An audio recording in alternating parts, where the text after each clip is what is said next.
The president and the French president wrapping up about an hour news conference talking about their desire to work together to defeat ISIS. Some interesting things to note out of that press conference is yet again we hear the goal that Assad must go in Syria as part of a grand strategy to bring some more peace and stability to the Middle East. That is directly against what Russia would like. And that'll be very interesting to watch over the next few days as the French president heads to Russia to again try to build this coalition against ISIS. We heard from the president, of course, 65 countries he believes are in this coalition. And we've certainly heard the list of countries as well. There is a big question about what action will follow. And this will be something we're going to be watching very closely.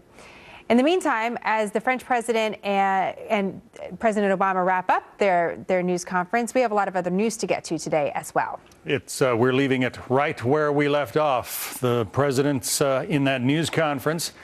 And then there is a high-stakes visit to the White House from President Hollande, appealing for help in the battle against ISIS following the horrific attacks in Paris.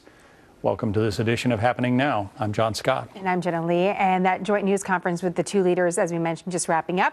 French President Hollande is meeting with the president privately in the Oval Office to discuss the ISIS threat, both leaders addressing the need for the U.S. and France to remain united.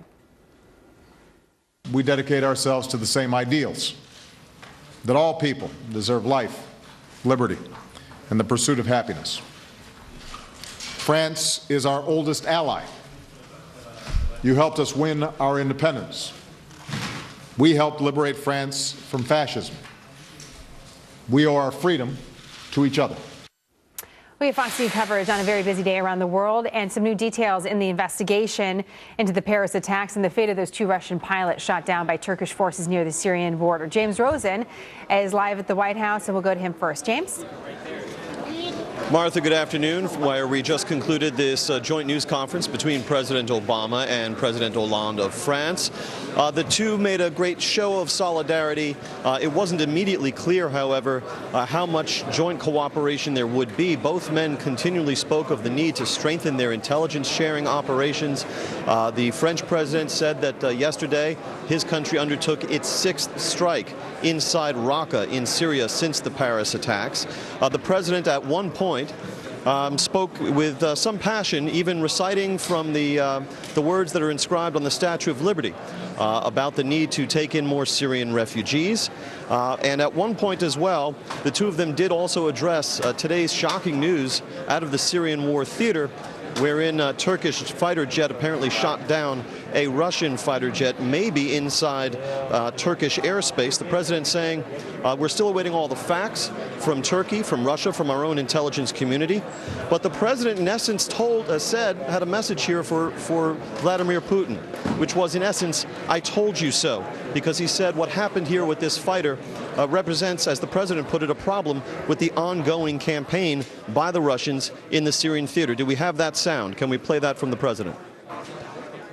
They are operating very close to a Turkish border, and they are going after moderate opposition that are supported by not only Turkey, but a wide range of countries. And if Russia is directing its energies towards Daesh and ISIL, some of those conflicts or potentials for mistakes or escalation are less likely to occur. Now, one of the most notable features of this meeting between the American and French presidents is its proximity to the meeting that will take place 2 days from now in Moscow between the French president and Russian President Vladimir Putin. Mr. Obama said the two of them today, he and Mr. Hollande, agreed that Russia is not going about things correctly in the Middle East, that it is not targeting ISIS enough. It's targeting the moderate opposition that's opposed to Bashar al-Assad, the embattled president of Syria, and that needs to undergo a strategic shift, as Mr. Obama put it. Here is how the French president, François Hollande, said he will discuss terms 2 days from now in Moscow with President Putin. Let's play that. The strikes must be against Daesh, against terrorism, and those who precisely are threatening us. They're threatening the Russians, like ourselves in Europe, like France, that was targeted over the past few days.